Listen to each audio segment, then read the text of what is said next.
This is already 3 years ago was the first international conference, and I had the privilege of being the chair of the first session of this conference. And I began my remarks with a little joke, and every other speaker seemed to feel obligated as a result to begin with a joke. And this seems to have become a lost tradition of this organization. So with a nod to restoring lost or forgotten traditions, I will begin with a little story. I was walking across a bridge one sunny day, and I saw a man standing on the edge about to jump. I ran over and said, "Stop, don't do it." "Why shouldn't he asked. "Well, there's so much to live for." "Like what?" "Are you religious?" He said, "Yes." I said, "Me too." "Are you Christian or Buddhist?" "Christian." "Me too." "Are you Catholic or Protestant?" "Protestant." "Me too." "Are you Episcopalian or Baptist?" "Baptist." "Wow, me too." "Are you Baptist Church of God or Baptist Church of the Lord?" "Baptist Church of God." "Me too." "Are you Original Baptist Church of God or are you Reformed Baptist Church of God?" Reformed Baptist Church of God." "Me too." "Are you Reformed Baptist Church of God, Reformation of 1879, or Reformed Baptist Church of God, Reformation of 1915? He said, "Reformed Baptist Church of God, Reformation of 1915. I said, "Die, heretic scum," and pushed him off the bridge.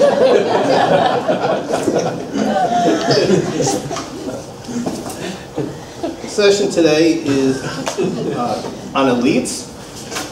The first speaker from outside the country will be Luke Yarbrough, who earned his PhD in the Department of Near Eastern Studies at Princeton University in 2012. Since then, he's been assistant professor of history at St. Louis University, as well as a research fellow both at the Hurvitz Center for Advanced Project Studies at the University of Pennsylvania, and now I presume the New York University and Abu Dhabi Institute. His topic is Pre-Modern Muslim Rulers as Agents of Officials' Conversion, Rules and Exceptions. So please pay attention to the screens.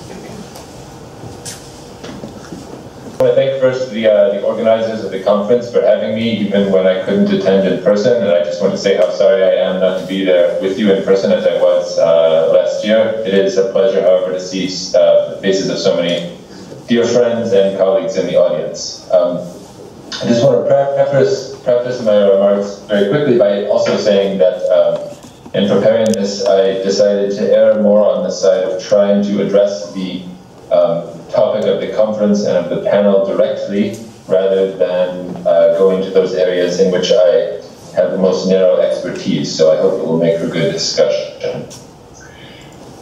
When I think about rulers as agents in the conversion of people subject to their power, two dominant ideal types are difficult to banish from the mind. One of these ideal types we might call the Clovis model. This is the ruler who converts and brings his followers with him. Gregory of Tours famously recounts that when Clovis was baptized in about the year 496, 3,000 of his soldiers followed suit. A variation of the Clovis model would be the Augsburg model. Cuius regio, eius religio, or roughly, the religion of the prince is the religion of the realm. The other irrepressible ideal type is distinguished from the Clovis and the Augsburg models, both by the alterity of the ruler and by the coercive character of the conversion. We could call it the Charlemagne model. And here we can nod to the very beautiful poster for the conference, in which you have the Hermann Visticanus painting of Charlemagne forcibly converting the Saxons, or at least destroying their holy tree. This, of course, is a reference to the choice of conversion or death that Charlemagne reportedly offered the vanquished Saxons in 785. We could also call it as the Almohad model, or the Al-Hakim model, in reference to the Fatimid Caliph. On this model, the zealous ascendant ruler forces his subjects to profess his creed as their own, perhaps at the point of a sword. But of course, neither of these ideal types adequately characterizes most historical conversions, or even most of those historical conversions in which an identifiable agent of conversion was a ruler. So in this talk, I'd like to focus on another ideal type, ruler as agent conversion model, that is especially prevalent within the field of Islamic history. This is the case of the ambitious, educated non-Muslim who converts in order to further his career in the bureaucracy. This ideal type scenario also inevitably implies a Muslim agent of conversion, a Muslim ruler or other high official who refuses to allow the talented non-Muslim candidate to ascend to a high position unless he converts. This model has become a set stanza in a litany of reasons that historians typically give for pre-modern conversion to Islam in general. This litany usually acknowledges intellectual and spiritual motives before moving on to the pressure of the poll tax, social pressures and group conversion, especially among tribes, and then the case at hand, conversion for career advancement. Certain pre-modern non-Muslim authors also mentioned this scenario, including the Iraqis Ibn Kamuna, a Jew of the 13th century, and Hunayn ibn Ishaq, a Christian of the 9th century. So what I'd like to suggest today is that this model, as it's usually advanced, is oversimplified in a way that risks misleading non-specialists. The implied mechanism typically rests on the following two premises. One, non-Muslim high officials were unlawful under Islamic law. Two, Muslim rulers obviously applied Islamic law. Accordingly, Muslim rulers, by simply enforcing Islamic law, acted as agents in the conversion of non-Muslims who wanted to become officials. So I'd like to argue, and here it would be helpful to have the basically the one content slide on the PowerPoint that I sent. I'd like to argue that we should think rather differently about Muslim rulers' agency in the conversion of non-Muslim officials. Specifically, we should imagine it within the framework of a flexible schema that typically includes 5 elements. And can you see these elements on the screen at this point, the list of 5 things? We'll be there in a moment. We're working on it. Okay. About. So I'll launch in. 3 of these elements are human, 1 is temporal, and 1 is textual. 1, non-Muslim literate elites who are already involved with state administration, typically as officials, members of administrative families, or positions. 2, Muslim learned elites, often trained in Islamic law or fiqh, who periodically advocate against the employment of non-Muslims as state officials. 3, a Muslim ruler, who must constantly plot his strategy among competing considerations, notably his need for legitimacy and for loyal, competent, and affordable subordinates. 4, a historical moment in which the ruler's balancing act leads him or her to support the conversion of non-Muslim officials, or not, for specific and complex reasons that often involve vague sentiment and political considerations more than juristic ones. 5th and finally, we always inevitably have a writer who, for reasons of his or her own, chooses to depict these events in a way that aligns with his or her own outlook, usually because he is a member of group 2 above. These are the Muslim learned elites. Right? Which has, of course, recently called attention to the importance of narrative factors in our reading of conversion accounts, and this is especially true of accounts like the ones I will present, in which power and patronage are often at stake. So I want to use, in the remainder of the time, 3 historical examples to illustrate and test this schema. And in choosing these 3 historical examples, I tried to avoid the low-hanging fruit, which is namely the sustained wrangling that took place between the foreign military rulers of Egypt and Syria in the late medieval period and contemporary Muslim jurists and officials over the issue of Christian and Jewish state officials. During this period, there were composed a number of polemical tracts against such officials. These polemics were addressed to a ruling elite that alternately ignored the complaints and complied with them by ostentatiously dismissing non-Muslims who would not convert. Often the dismissed officials would be quietly rehired in the months that followed. Clearly, most of these cases fit rather neatly within the 5-element model that I have proposed. So if you've internalized this list of 5 things, if you like, we can go back to the screen so you can see my face if you like that. By contrast, the earlier examples that I will discuss test the limits of the schema that I've proposed, because in each of them it appears to be the ruler who makes the decision about whether or not certain officials have to convert to Islam. But in each case, there's more to the decision than meets the eye. More, that is, than the simple enactment of Islamic law by a Muslim ruler. The first example, which is a little-known one, comes from early 10th century Iraq. It involves the Abbasid Caliph al-Muqtafi, who ruled between 902 and 908. And we find it in a source by the Belletrist and Qadi Tanuhi. Al-Muqtafi employed a prominent Christian secretary. His name was al-Hussein ibn Amr. According to Tanuhi, Hussein standing with the Caliph provoked the envy of a Muslim official of similar rank, the future vizier al-Qasim ibn Ubaydullah. So this Muslim al-Qasim sets out to undermine the Christian al-Hussein. He gets wind of a plot that al-Hussein is hatching with the Caliph al-Muqtafi. In this plot, al-Hussein promises to hand over al-Qasim himself and his wealth to the Caliph, and then to act as vizier. But there's a catch. Since this Christian al-Hussein had no desire to convert to Islam, and since, quote, a dhimmi could not be appointed vizier, having charge of all the administrative offices, end quote, the title and trappings of the vizier would go to a powerless Muslim underling. This phony Muslim vizier would be rolled out for show on public occasions, but real power would remain with the Christian al-Hussein. To make a long story short, al-Qasim then successfully conspires to overthrow al-Hussein, again for personal rather than sectarian reasons. I should note, though, that there was, in fact, contemporary opposition to al-Hussein as a Christian. A poet from Islam. Hussein ibn Amr is an enemy of the Quran and does to the Arab what he desires. Muslims rise in awe of him and rose when he appears, for a man. When it is said the Catholicos is come, he is honored as he limps in. The satire here requires that its audience perceive the incongruity of Muslims honoring a non-Muslim enemy of the Quran. So I think that this historical case fits the 5-element model that I've proposed. Its most interesting aspect is that no conversion actually takes place. Rather than require al-Hussein to convert, the Caliph al-Muqtafi simply fudges his job title.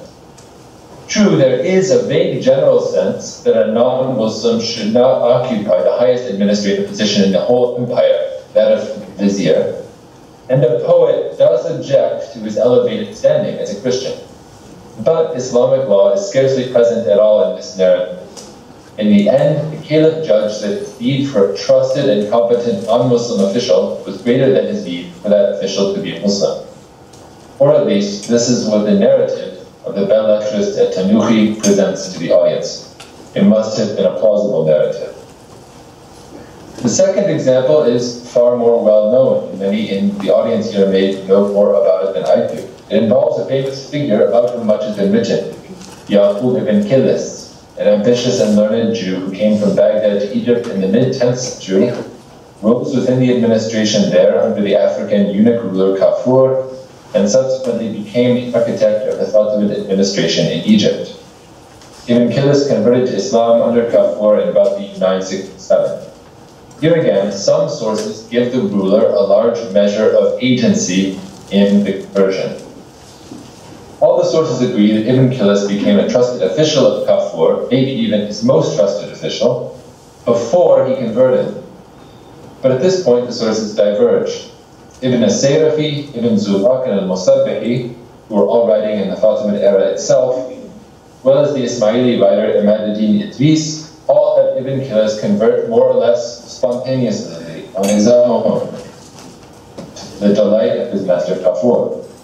The later and more distant Sunni authors, Ibn Asakir and al-Makrizi, had Kafur say, for the conversion, have Kafur the ruler say, if this man were only a Muslim, then he would be fit to be vizier. Ibn Kilis hears word of what Kafur has said and converts in order to advance his career. The sources again agree, however, that after Ibn Kilis' conversion, a Muslim rival called Abu al-Fadl Ja'far ibn Nimrod conspires against him, forcing him to flee from Egypt. They also agree that later, as Fatimid Vizier, Ibn Kilis employed large numbers of Christians and Jews, and that he associated freely with Jewish communities. If we take stock of these conflicting accounts, the following salient points emerge. 1. Islamic law does not enter into the picture at all in these narratives. 2. There's no suggestion of a bar to the employment of non-Muslims in high official positions. Only the very highest position, the Vizier, is mentioned in this regard. 3. It's vaguely regarded as a good thing, however, for high officials to be Muslims.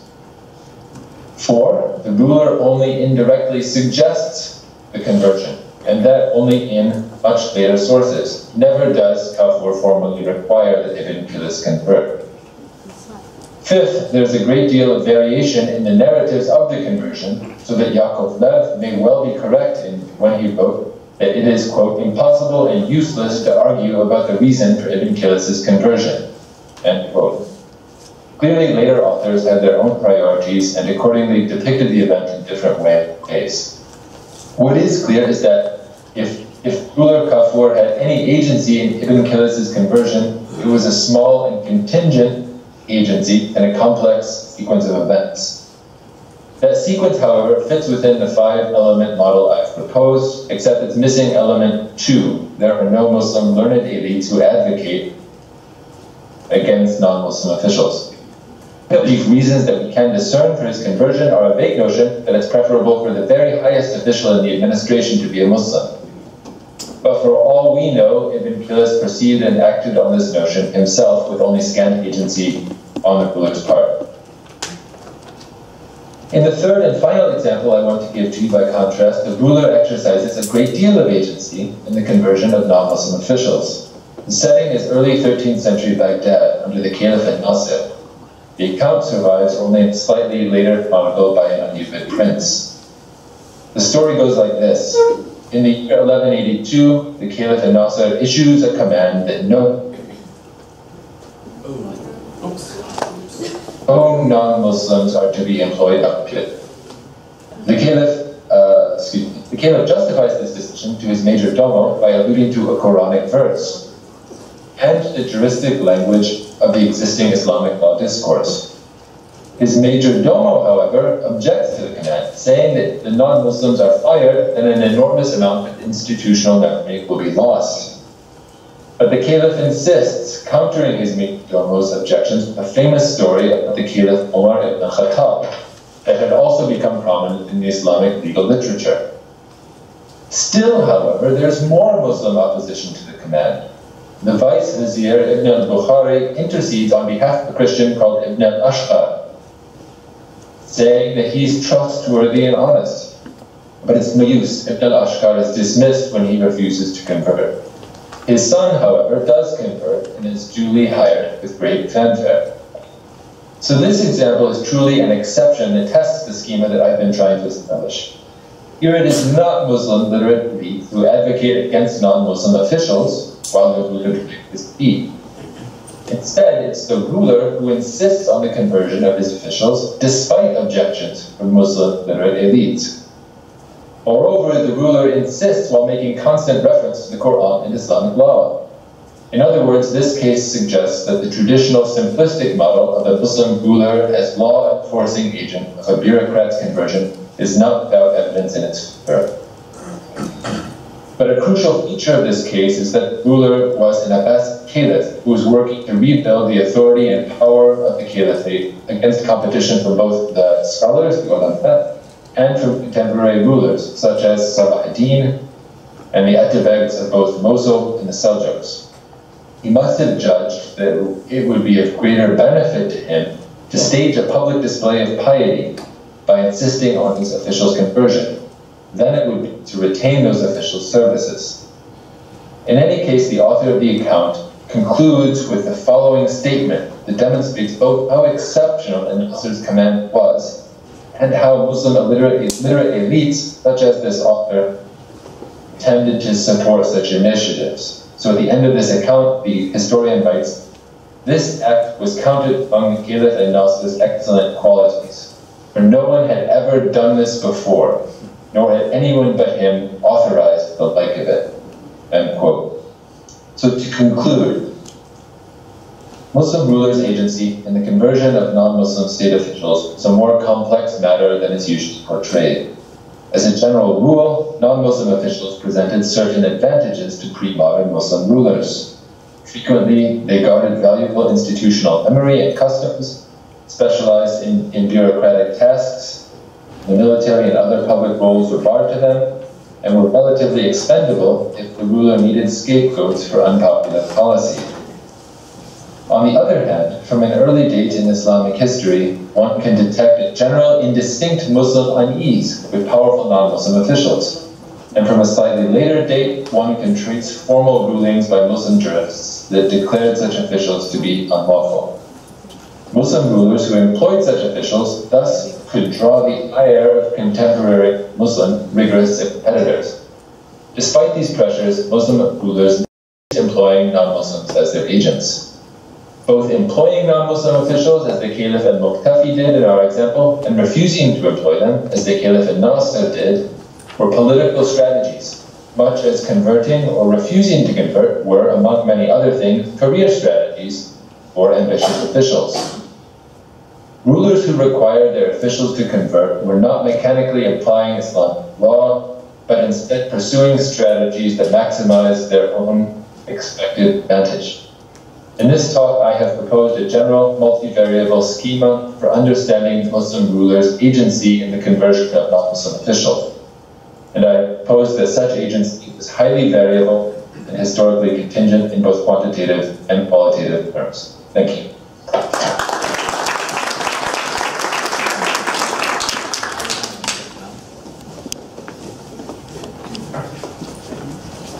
Thank you to Luke. Thank you, Luke.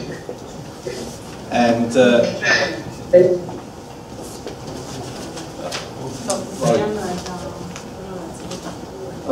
our next speaker is Nadia Zeldes, who's in Jewish history, has a PhD in Jewish history in Tel Aviv University. She is a member, which means a senior research fellow, of the Center for the Study of Conversion into Religious Encounters here. She's the author of Former Jews in the Kingdom of this Kingdom, Sicilian Converts After the Expulsion, 1492-1516. Her main areas of interest, of which she has published a number of articles, include the intercultural encounters in the Mediterranean world. And she recently wrote an article on Christians, Jews, and Hebrew books in 15th century Sicily, which appeared in the book Conflict and Religious Conversation in Latin Christendom. She'll be talking today on Jewish conversion narratives and documentary evidence, who really were the agents of mass conversion in South Italy. Thank you for inviting me and letting me speak about things that I like to speak about. So, we're going to pass from the world of Islam to Christian Europe. The late 13th century mass conversion of the Jews in southern Italy was first studied by Umberto Mosè David Cassuto, who referred to it as un ignoto capitolo di storia ebraica, an ignored chapter in Jewish history. This chapter was not totally ignored in the 16th century, but knowledge of the circumstances leading to the conversion had already been lost. Nevertheless, the impact of the event remained, and it's echoed in three Jewish 16th century narrative sources, even Vergas Shevet Yehuda, the scepter of Robert Judah, Samuel Rushkes, Consolação as Tribulações de Israel, and excuse me for Portuguese, Consolation for the Tribulations of Israel, and Joseph HaKohen's Emet HaBracha, the Veil of Tears. The latter narrative is derived from the Consolation, but still merits our consideration. All three depict the mass conversion as the result of coercion, but each tells a different story and names different agents as the principal players. A fourth narrative, Gedalia ibn Yahya's Shalshelet HaKabbalah, also mentions the event, but the story there is derived from Ushki or HaKohen. Due to time constraints, I will not discuss it today. In my brief presentation, I would like to identify the historical elements found in each narrative, the agents of conversion proposed by each author, and discuss each contrast. I begin by summarizing the historical background. In 1266, Charles of Anjou defeated King Manfred Hohenstaufen, son of Frederick II, and was crowned king of Sicily and southern Italy. Not much is known of Charlemagne Jews' policy historians, which seems ambiguous at best. Charles I invited Jewish scholars to his court and offered them prestigious positions as translators, but his reign was also marked by increasing number of conversions. Also, in 1270, an attempt was made to suppress the Talmud and other Jewish writings. However, the great conversion of the Jews in southern Italy did not occur in Charles I's day, but rather during the reign of his son, Charles II, 1285-1309. Very little is known of the underlying circumstances, and it is unclear whether the Jews were forced to convert by the king, were persuaded by mendicant friars, or some other factor affected the Jews' willingness to convert.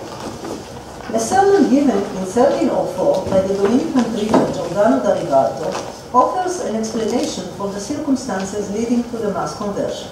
According to the Dominican, an accusation of ritual murder was brought against the Jews by a friar named Bartholomew, whose exact identity is still debated by modern scholars, about 14 or 15 years earlier, that is, in 1289 or 1290.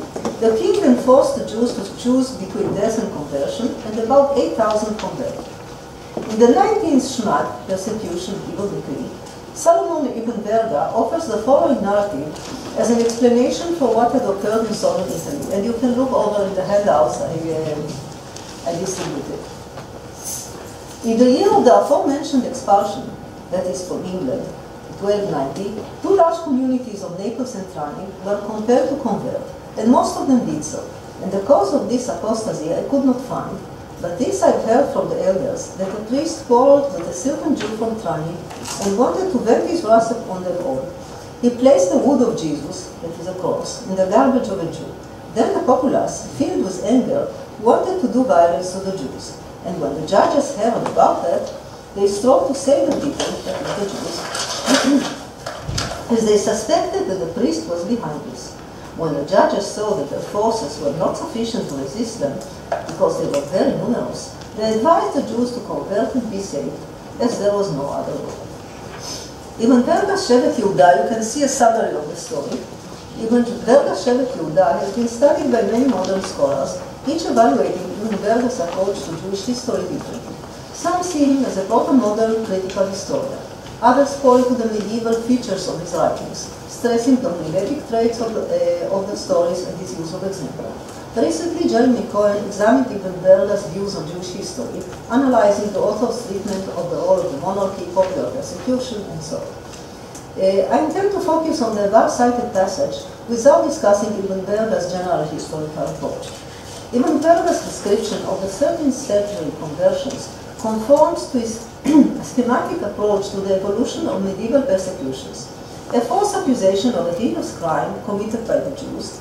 Here it is, desecration of the cross, in other places, ritual murder, etc. A priest who fabricates the evidence, the king and his counselors, here the judges, know the accusation to be groundless, but bow to pressure from the masses, Ha'am, the populace. Or to quote Jeremy Cohen, on all the anti-Jewish libels in Shevet Yehuda. The characters appear simply to fulfill their predetermined roles.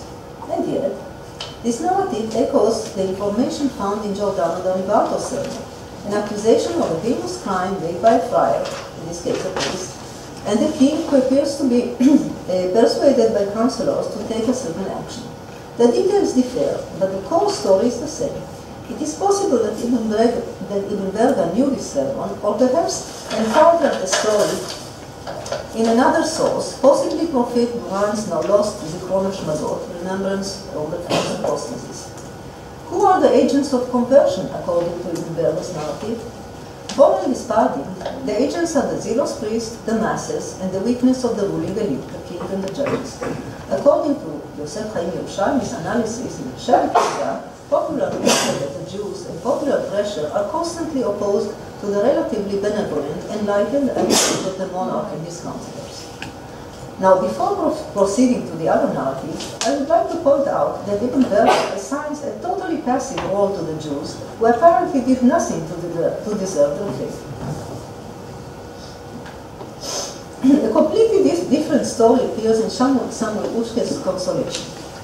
Musquet's book has sometimes been dismissed as not being a proper historiography at all, but rather a philosophical work or a pastoral allegorical dialogue using historical themes as a rhetorical framework of argumentation.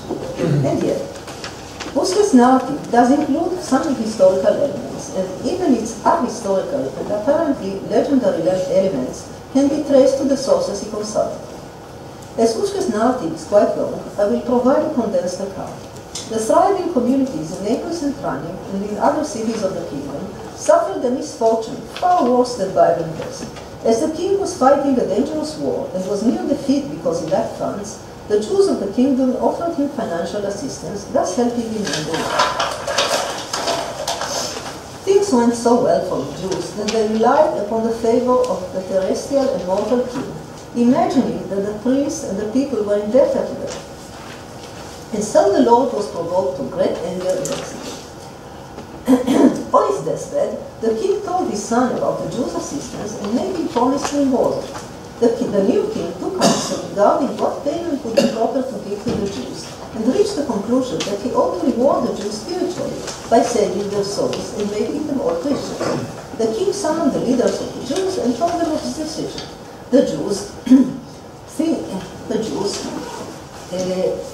seeing the king's determination, attempted to thwart the king by setting a condition they believed would be so excessive that it would put an end to the conversion plan. So they asked the king to unite them in marriage with the nobility of the kingdom. The king agreed because he and all the nobles believed that in this way the Jews would be saved. Then the king issued a proclamation stating that all Jews were to become Christians or faithless. The converted Jews became wealthy and successful, and the king united them in marriage with the nobles and leading citizens, and he converted the great synagogue of Naples into a church, naming it St. Caterina. Those who refused conversion were put to the sword. Musquet ends his narrative with an admonition and offers an apparently objective observation that proves the veracity of the story, namely that the Napolitan nobles have Jewish blood.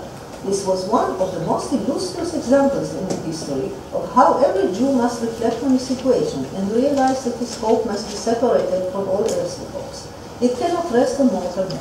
It must depend on the infinite might and favor of the King of the universe. As a result of the conversion of the Jews, the stock of the grandees of Naples was mixed with Jewish blood. Now, clearly, the first king who won the war is meant to be Charles I of Anjou. There is, however, no historical evidence to support the claim that he received financial help from the Jews. On the other hand, he certainly imposed heavy taxes on them and on the rest of the population. His son, Charles II of Anjou, was the king under whom the Jews had converted. The dialogue between the king and the leaders of the Jewish communities is fictitious, but in southern Italy, converts indeed dictate the names of aristocratic families. This was because it was customary for a new convert to be sponsored by godfather, padrino, whose name he took at baptism. The best known case is that of Guglielmo Raimondo Moncada, by circa 1494, otherwise known as Flavius Mithridates, who took the name of the Sicilian noble Guglielmo Raimondo Moncada Espanole, Count of Averno. However, mixed marriages between converts and old Christians were rare in southern Italy. So rare that in 1453 Pope Nicholas V admonished the descendants of the 13th century Neophytes, the new converts, for marrying only among themselves. It is therefore more probable that Musquet was inspired by another source, by Antonio de Ferrari's letter titled The Neophytes, written between 1495 and 1510. We don't know the exact date. De Ferraris, also known as Galateo, addressed a letter to Belisario Acquaviva, Duke of Nardò, one of the most powerful princes of the Kingdom of Naples, whose son married a woman of Jewish descent, or Neophyta. As he hints in that letter, popular opposition to the marriage caused him to write it in defense of the converts. Lastly, a synagogue of Naples was indeed turned into a church dedicated to St. Caterina. That is what we can find as historical elements in this narrative. Musquet's narrative has a core of genuine historical elements, but it also serves its agenda to present these elements in a specific way, interpreting the conversion of the Jews as an instrument of divine retribution. God's instrument or agent is the Gentile group. The Jews however, are punished for presuming they could rely on a lay ruler instead of placing their faith in God. But more than that, Ushka's Jews are in fact the agents of their own conversion, because they presume to escape their fate by cunning, by posing a condition they thought that the king would not meet. Their plan failed, and ironically they received exactly what they had asked for. And Ushka uses this narrative as an example to his readers and concludes with a homily. Every Jew must reflect on his situation and realize that his hope must be separated from all earthly hopes. It cannot rest on mortal men. It must depend on the infinite might and favor of the King of the universe. I now turn to the third 16th century source that mentions the conversions. Joseph Cohen wrote his first version of Emek HaBachar, The Valley of Tears, in 1558, after reading Ushka's Consolation, incorporating some of the later stories. One is the narrative of the conversion of the Jews in South Italy. Strangely, HaKohen, who was no mean historian, made no effort to check historical facts in this narrative, nor did he faithfully copy Ushka's story. HaKohen omitted many details, preserving only the core story. Moreover, HaKohen made some changes to fit his own agenda. According to HaKohen, the king and his counselors wished to convert the Jews not in order to save them, as in consolation, but so that they would be like us and become one people, the Haynu Le'am Echad, an allusion to Genesis 34, the story of Dinah. There Jacob's sons convinced the people of Shechem to be circumcised in order to allow marriages between them and the Israelites. After the circumcision, they attacked and slaughtered the people of Shechem who were incapacitated by the pain of circumcision. This story suits HaKohen's purpose, which is to decry the falsity of the promise of becoming one people, and thus to condemn the deal made by the Jews with the king in regard to mixed marriages. Its biblical allusion and its implications are totally absent from this consolation. The rest of the story remains, of course, the same. HaKohen's agents of conversion are the same as Ushka's, the king and his counselors, and the Jews themselves who are punished for their prideful presumption.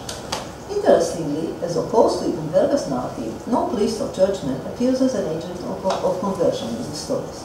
To conclude, each author used the 13th century conversions as a fitting example for his purposes. Ibn Verga placed it in his paradigm of persecutions, namely the priest and the populace as agents of conversion. Ushka presented the story in order to teach his readers that they should neither trust the Gentiles nor expect a full reward for assisting kings. Jews should not presume to escape evil by relying only on their own cunning and must always depend on the infinite might and favor of the King of the universe.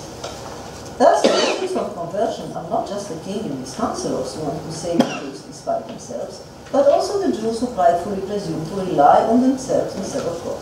HaKohen uses the same argument with a twist that alludes to the biblical story of Dinah, showing the falsity of the hope of ever becoming one people through mixed marriages.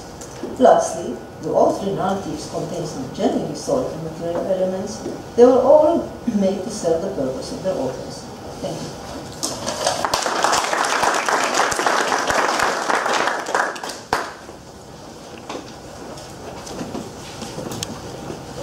Thank you very much. The next speaker is Rosie Bonte, who completed her PhD at the Department of Anglo-Saxon, Norse, and Celtic at the University of Cambridge, where she focused on the history and archaeology of Viking Age Scandinavia. Since 2014, she has worked as a publishing manager at Breppels Publishers, but she continues to carry out her research when she can fit it in around a full-time job and being the mother of 2 small children. And she was recently made an honorary fellow in the Department of History at Durham University. This is Rosie's first trip to Israel, and her first time she participated in this conference, and we're looking forward to many future visits and participation in conferences here. And today she'll be talking about the subject which she's writing a book, which is on the kingship of Oleg Tryggvason. She'll be talking about evidence of conversion, conversion of evidence, Olafur Tryggvason, and the conversion of the North Atlantic. I'd like to start off by thanking the conference organisers for inviting me to be here at this wonderful conference. and it's been amazing to hear so many different papers. Mine's a little different to a lot of what we've heard so far, in that we're moving a little earlier to the year 1000. We're moving quite a lot further north to Scandinavia, and the conversion we're looking at is the conversion of the pagans to Christianity, but hopefully there'll still be some parallels to discuss. So, the Norwegian king Olav Tryggvason reigned in Norway for just 5 short years, coming to power in 995 before being killed in battle in the year 1000. Nonetheless, the brevity of his reign belies his importance. He is said to have spent his kingship travelling the length and breadth of Norway, Bible in one hand and sword in the other, coercing people into accepting Christianity through a combination of fair words and foul play. As such, he is remembered as one of Norway's most important kings. Moreover, he wasn't only concerned with the souls of those who lived in Norway. His missionary zeal extended to the Norse-speaking colonies of the North Atlantic, where he involved himself in the Christianisation of Orkney and Shetland, the Faroe Islands, Iceland, and even Greenland. This, at least, is the kingship of Olafur, as it's represented in our key written sources, vernacular written texts produced in Iceland in the 12th and 13th centuries. The earliest text, called Íslendingabók, or the Book of the Icelanders, was written by an Icelandic priest known as Ari Infrodi at some point between 1122 and 1133.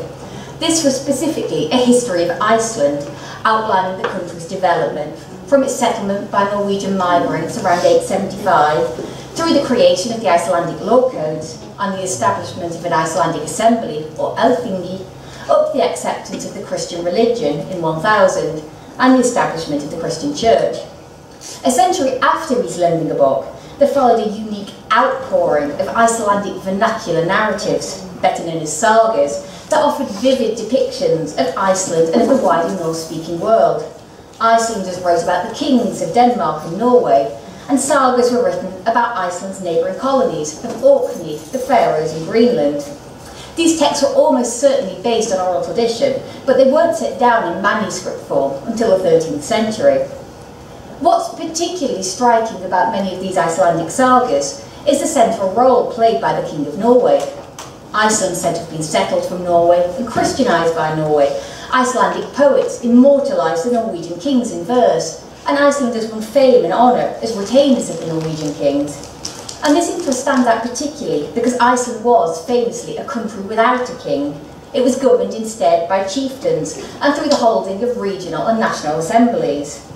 Moreover, this emphasis on the Norwegian kings also appears in the sagas about the rest of the North Atlantic, and it's particularly evident in traditions about the Christian conversion and the role played by Olav Tryggvason. What I want to do today is look at the presentation of Olafur as the missionary king of the North Atlantic in 4 key sagas: Orkneyinga saga, Færeyinga saga, and 2 sagas about Greenland, called respectively Grönlendinga saga and Erik saga Rauða. These 4 sagas were all written or heavily redacted in Iceland between around 1190 and 1230, so a century after Ari Infrodi was writing Íslendingabók, and 2 centuries after Olav Tryggvason's reign. Before I go on to discuss these saga texts, however, it's important firstly to understand the historical context in which these sources were written, and secondly to appreciate that as sources they're incredibly problematic. So looking firstly at the historical context, and according to our literary sources, around the year 870, King Harald the Halfagri came to power in Norway. Tradition holds that he was the first king to unite Norway's disparate petty kingdoms, but he was also a tyrant who was quick to crush his opponents. Today, most historians are inclined to argue that Harald's reputation has been grossly over-exaggerated, but at any rate, in our Icelandic material, it's Harald's overweening power that's given as a reason for why so many people fled Norway and headed west overseas. Crucially, this literary motif of Harald's tyranny also suggests that Iceland was very much founded as a rejection of royal authority, hence the rule through chieftains and assemblies. It's for this reason that the decision to accept the Christian religion in Iceland around 1000 was made at the Alþingi. If we turn back to Íslendingabók, Ari tells us that the process of Christian conversion in Iceland in fact began at the instigation of Olav Tryggvason, when the king sent a number of missionaries to Iceland. However, nobody met with much success, and Olafur, as was his wont, then turned to brute force, seizing Icelandic hostages in Norway, whom he threatened to kill or maim. This was only prevented by the actions of two Icelandic chieftains, Gísir Kviti and Hjalti Skeggjason, who volunteered to convert Iceland themselves. Thereafter, according to Ari, the Icelandic conversion became a more decidedly internal affair. Gísir and Hjalti sailed from Norway to Iceland, where they spoke at the Alþingi, but they still faced opposition from the pagans, and for a brief period it looked as if the country would be divided, with pagans and Christians each following their own law codes. Finally, however, the decision was passed on to the law speaker, who concluded that peace and the law must be preserved above all, and asked that everybody agree to abide by his decision, before proclaiming that the Christian religion should be universally adopted. In Ari's account, importantly, the Icelanders accept Christianity peacefully, in line with the procedures laid out in Icelandic law, and the whole process appears as an act of self-determination. Importantly, it's an act that effectively cuts Ólafur Tryggvason out of the loop, making the conversion an important symbol of Icelandic autonomy. Now, Ari was writing in the first part of the 12th century, but by the early 13th century, the status quo had changed somewhat in the North Atlantic. Orkney and the Faroes had by this time submitted to the King of Norway, losing their independence and becoming tributary lands of the Norwegian crown. Meanwhile, in Iceland, the country was slipping into civil war. Many chieftains began to look outside Iceland as a way of expanding their power further, becoming retainers of the kings of Norway. And the Norwegian king appears to have been keen to exploit this, following a policy of divide and rule, as he tried to incorporate Iceland into his own realm. Finally, in the 1260s, Iceland, alongside Greenland, also submitted to Norwegian authority. And it's against this context that the sagas I want to look at today were written. With regards to using the sagas as source material, as I've already said, they're very problematic. Orkney saga, Faroe saga, and the two Greenland sagas are generally considered to have been written in the late 12th or early 13th century. So even if we assume they'd circulated orally for some time, they were nonetheless written down in manuscript form significantly later than the events that they're describing. And it's hard to say exactly how the sagas might have adapted over time. An additional problem is that all four sagas were written, or else very heavily reworked, in Iceland. So these narratives are also removed geographically from the events they describe, and events are viewed through a decidedly Icelandic lens. Nonetheless, they still make useful source material for considering the underlying ideas and concerns that were prevalent in Iceland in the 13th century. With all that in mind, let's turn to Orkney saga. Now, according to this saga, the islands are clearly pagan when they're first settled, and the Norse settlers in the islands appear to have a close connection to the cult of the god Odin. The saga suggests that the Christian conversion happens around 995, when King Ólafur Tryggvason is heading to Orkney en route to Norway, and he by chance comes across the ruler of Orkney, the Jarl Sigurd the Digri, or Sigurd the Fat. Ólafur, we're told, takes advantage of this unexpected meeting to offer the Jarl a fairly clear-cut choice: baptism or death. And as an added incentive, he also threatens to raze the surrounding isles and take Sigurd's son hostage. Perhaps inevitably, Sigurd chooses baptism, but notably he's also forced to surrender his authority to Ólafur. So crucially in this narrative, the acceptance of Christianity and submission to the Norwegian king go hand in hand. Indeed, one has to wonder what was Ólafur's main ambition here, to make Orkney Christian or to make Orkney Norwegian. The fact that he takes Sigurd's son to Norway further underlines this. It's very much the idea that he's taken as a hostage in order to ensure good behaviour on the part of a subject ruler. And it's particularly telling that when Sigurd's son then dies from natural causes, Sigurd promptly breaks his agreement with Ólafur and also throws off the Christian religion, becoming an apostate. Our last glimpse of Sigurd in the saga is when he's killed in battle, wrapped in a pagan banner dedicated to Odin. It therefore seems that this reversion to pagan beliefs is directly linked to his rejection of Norwegian authority.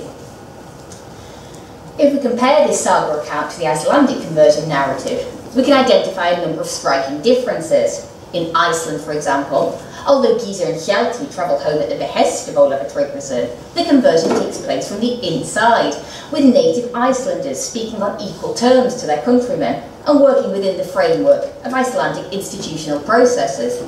What we get in Orkney, in contrast, is an extremely aggressive conversion, with Sigurd forced to make his decision at sword point, and the conversions, moreover, imposed by someone who's not Orcadian, and whose only authority comes from overseas. So where the conversion in Iceland is peaceable, effective, and carried out in line with the law, in Orkney it's predicated on violence, and both Sigurd's baptism and his submission to Olafur are matters of self-preservation. Moving on to the Faroe Islands, and once again Olafur Tryggvason sits at the heart of this narrative. In this case, Faroe Saga is at pains to point out that the islands were pagan from the very moment of their settlement, and this resolute paganism inevitably offers a major point of conflict once Olafur sends his sworn retainer, the Faroese chieftain Sigmund of Restison, to convert the islands. Notably, the saga records that when Sigmund agrees to Olafur's request, Olafur grants him complete authority over the Faroes in return. So as in Orkney Saga, what we're seeing is an explicit link between the Christian religion, Norwegian authority and power. And this is a point that underlies all the events that follow. Sigmundur, like Giselhjalti in Iceland, attempts to introduce Christianity at the National Assembly. But where in Iceland this allows a reaffirmation of national identity, in Faroe Saga, Sigmundur effectively undermines any sense of national unity by introducing the Christian religion, together with this tacit acceptance of Norwegian control. The farmers rebel, and the assembly ends in disarray, and then Sigmundur, in what can only be an echo of Olafur Tryggvason, then takes more aggressive action, forcing the Faroese to convert on pain of death. The conversion becomes a parody of events in Iceland, and the narrative clearly seems to emphasise how the two settlements respond to similar events in very different ways. But how accurate are these saga depictions? Well, certainly in both Orkney and the Faroes we can find other forms of evidence for pagan practice, such as theophoric place names or pagan burial sites. But on the other hand, we also have evidence that rather seems to conflict with our sagas and that points to a more prolonged period of conversion, resulting either in Orkney from continuity of settlement amongst the pre-Norse inhabitants, or in both cases by the introduction of Christian wives and slaves from elsewhere in the British Isles. In both Orkney and the Faroes, there's clear genetic evidence, for example, that there was a significant Gaelic, and so presumably Christian, presence in the islands from early on, and this might have encouraged a more bottom-up process of conversion through gradual exposure to the religion. This suggestion finds some support through material finds as well. In Orkney, we have early chapel sites, such as those excavated at Newark Bay and the Broch of Dearness, which appear to have been in use some 20 years before Olafur Tryggvason set foot in the islands. Meanwhile, in the Faroes, finds include cross-engraved stones, which are stylistically similar to stones found in Ireland and the Northern Isles of Scotland. And two Irish-style wooden devotional crosses have also been excavated from the establishment layers of a 9th century Norse longhouse at Toftenes. And these might conceivably be the kind of objects that were used in private worship. In both Orkney and the Faroes, it therefore seems that there's evidence pointing to a more long-term, gradual, bottom-up conversion with a significant Gaelic influence, rather than the top-down conversion enforced by the Norwegian king from the sagas. The question that such a conclusion automatically raises, then, is why do the sagas depict events the way they do, with full credit for the conversion being given to Olafur Tryggvason? Well, I'd suggest this is largely because the sagas were drawing on and playing with the well-established Icelandic narrative of conversion in order to make a quite specific political point. In both of these sagas, the question of conversion and submission, and more particularly the deliberate distortion of the Icelandic conversion narrative, appear to go hand in hand. Gerd Wolfgang Weber, in a line of argument later followed by Elizabeth Ashman Rowe, has put forward the concept of the Freiheitsmythos, which can be understood as a set of literary topoi that constituted the Icelandic myth of freedom, and yet was set within Christian tradition. As such, it provides an Icelandic answer to the medieval reading of Paul in 2 Corinthians chapter 3, verse 17. The Vulgate version of this text reads, "Where the Spirit of the Lord is, there is liberty." And this was popularly understood by the medieval church to mean that freedom from sin was connected with secular freedom. In turn, this led to a general acceptance, and indeed a biblical justification, that if pagans would not accept Christianity willingly, but must be converted by the sword, they also forfeited their secular sovereignty. So it's this justification that we see with Charlemagne, for example, in Saxony, but we also see it in the Danish involvement in the Baltics and the Baltic states in the Second Crusade.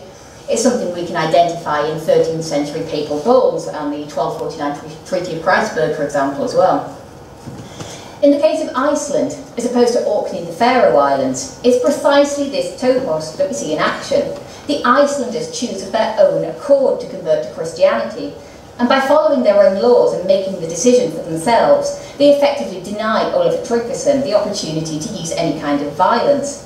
Played out in a 13th century context, this meant that since no force had been used by the Norwegians to convert Iceland, they had no claim over Iceland's secular authority either. In Orkney, in contrast, Olafur Tryggvason achieves his aims through brute force, while in the Faroes, Sigmundur, as a representative of Norwegian authority, turns to violence. So effectively, in both narratives, the depiction of conversion provides a mechanism for rationalising Norwegian control over Orkney and the Faroes, while explaining and justifying Iceland's ongoing autonomy. But for this theme to be explored effectively, the impetus for conversion needed to come each time from the Norwegian king himself. Small wonder then that in these cases, the credit for the conversion here is given to Olafur Tryggvason alone, despite what our material evidence might suggest. Finally, and as briefly as I can, I want to turn to our narratives about Greenland, which are in many ways quite different, not least because Greenland was settled from Iceland rather than Norway, and because the country also retained its independence for a lot longer than Orkney or the Faroes. There are two sagas that I want to mention here, both of which seem to draw on common oral tradition, but what's notable is that Olafur Tryggvason only appears in Erik Saga Raude. According to the first chapter of Grönlendinga Saga, the people of Greenland were all heathen at the time of the settlement, and it's therefore striking that this is followed by an account of a Hebridean reciting Christian poetry as he arrives in the new country, which suggests that there was an awareness of some kind of Christian presence in Greenland from the very beginning, even if the majority of settlers were heathen, as the saga suggests. The conversion itself, however, is told almost in passing.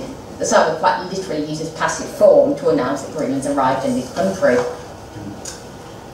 In contrast, in Erik's saga, we do get some kind of conversion narrative featuring Olafur. Here, we're told that Leifur, the son of the eponymous Erik Inaraldi, converted to Christianity while staying with Olafur in Norway, and around 1000, Leifur was commissioned to return to Greenland and convert the country. What's curious about this description is the fact that the role given to Olafur is in fact so limited. Although he's said to have recruited Leifur as a missionary, there's none of the political dynamic that we get in Orkneyinga Saga or Faroeinga Saga. There's no granting of political authority or pressure placed on the Greenlanders. While on the one hand, this might be because there's less of a political point to prove, as Greenland was still independent at the time this text was written, it's perhaps more reasonable to suggest that the reference to Olafur is in fact a later addition to the narrative, and not something found in original oral traditions at all, which might also explain why there's no reference to Olafur in Grönlendinga Saga. One element of tradition that does appear to be shared in both sagas is the character of Guthríður. Now, Guthríður is a Christian, but in both sagas her devout faith is used as a point of contrast with what appears to be the supernatural activity and ineffective Christianity of the wider Greenlandic settlements. So in Grönlendinga Saga, for example, Guthríður stays with an acknowledged pagan family one winter, during which time her husband is killed in an uncanny plague. However, he returns from the dead to inform her of her future, telling her that she will marry an Icelander, return to Iceland, and, I quote, have many descendants, promising, bright and fine, sweet and well-scented, end quote. In the same way, in Erik's saga, Guthríður is obliged, despite her Christian faith, to give aid to a catskin-wearing prophetess, who rewards her with a similar prophecy, foretelling her return to Iceland. We later find out in both sagas that Guthríður does indeed return to Iceland, and that her bright and fine descendants are 3 of Iceland's later native bishops. But these prophecies are also important because of what they tell us about the connections between Greenland and Iceland when these sagas were first set down. In these sagas, Olafur Tryggvason and the mechanism through which conversion is achieved aren't important. Greenland was still independent at the time these sagas were first set down, and the Freiheitsmythos isn't needed here. Instead, what we have is the suggestion that the Christian religion hadn't been fully realised in Greenland, and the country, located as it was at the very margins of the known world, wasn't able to provide the securely Christian environment that was available in Iceland. While Guthruda's future is foretold by Greenlanders, it's also made quite evident that her future will explicitly exclude Greenland, and is in fact wholly Icelandic. In what appears to be an almost teleological approach to history, the supernatural of the present in Greenland is twisted to tie into the future glory of Iceland. Iceland has a bright Christian future, and it's Guthruda, as the ancestress of 3 Icelandic bishops, who makes this possible. But these prophecies could only be fulfilled once she's left the lingering paganism of Greenland.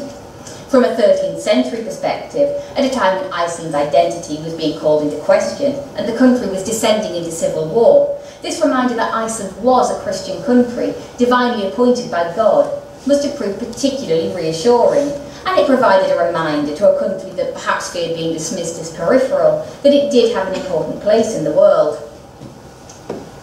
Again, however, exploring these sagas in a broader context does raise interesting questions. Excavations in Greenland have revealed a handful of objects that might potentially connect to pre-Christian beliefs. But what's surprising is that there are to date no pagan burials in Greenland. And the archaeologist Jette Arneborg has argued for early Christian burial. Excavations at the site of Brattahlíð have revealed the remains of what appeared to be Greenland's oldest known Christian church. And based on carbon dating from the site, she's argued, rather controversially, that the site might date from as early as 976, so roughly contemporary with Greenland's settlement. If we accept these early dates, it does raise the intriguing possibility that the Greenlandic community was effectively Christian from the very beginning, with people like Guthruda perhaps leaving Iceland to found a new Christian settlement, which might provide an interesting explanation for the lack of pagan burials, as well as standing in stark contrast to our literary sources. But Arneborg's carving dates are too problematic to support the weight of such a suggestion, and without more refined dating and a wider spread of results, it's just impossible to put such weighty conclusions on such slender evidence. As an additional aside, and not something I really have time to go into here, it's also worth noting that perhaps Icelandic perceptions of Greenlandic oddities weren't entirely made up. At the site of Hurvitz, for example, graves excavated from the nave of the medieval church, a site usually reserved for clergy, revealed a range of grave goods, including an amulet of bear's teeth, while excavations at the Greenlandic bishopric of Garðar found more than 20 walrus and narwhal skulls buried quite deliberately and at regular intervals around and underneath the cathedral and the churchyard dyke. Now, it's hard to explain exactly what's going on here, but it's not really that Christian. So it does suggest that Greenland may have had a reputation for certain ritual practices that were unusual, to say the least. And it may explain why the saga authors were so keen to take Guthruda as the ancestress of their native bishops out of Greenland and see her set back in Iceland. So to conclude, how important then was Olafur Tryggvason as a missionary king in the North Atlantic? Does he deserve his reputation as a great missionary king who used his elite status to convert the Isles of the North from the top down? Well, perhaps not.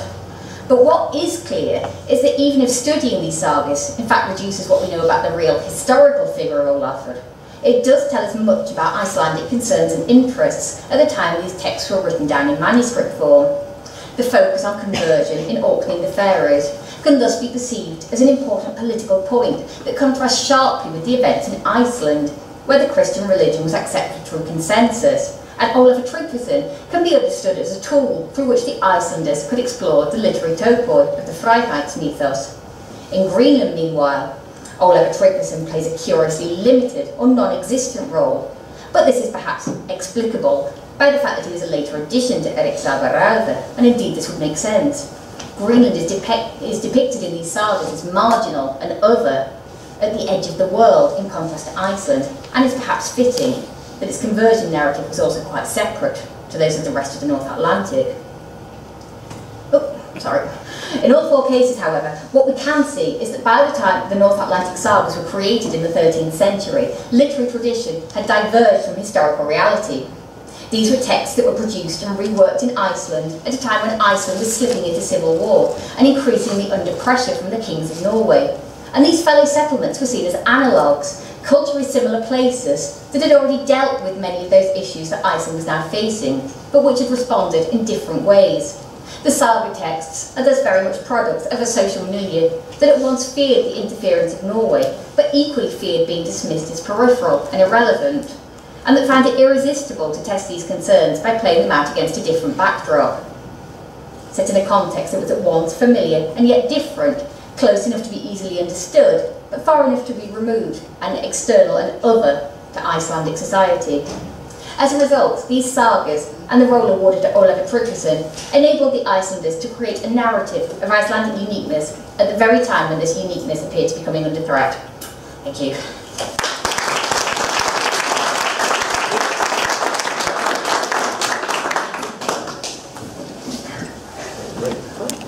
Thank you very much. The respondent is not as listed in the program, and therefore I don't have his biography. All I can say is Nimrod Hurvitz is in the Department of Middle Eastern Studies here at Ben-Gurion University, but more important, the organizer of this conference and one of the members of the steering committee on the Center for Conversion, Study of Conversion, and he'll be responding to the 3 papers.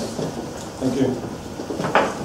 So, yeah, I'll skip the thanking to the organizers, but I will thank Dror Ze'evi, my good friend, who was called away as a result of some happy news. And I was given the opportunity to read these 3 papers very thoroughly, and I must admit I enjoyed them very much, so first of all, thank you. So one of the themes that came up in the many of the lectures that we heard was the interactive nature of the conversionary dynamic. Be it reciprocity or indigenation, the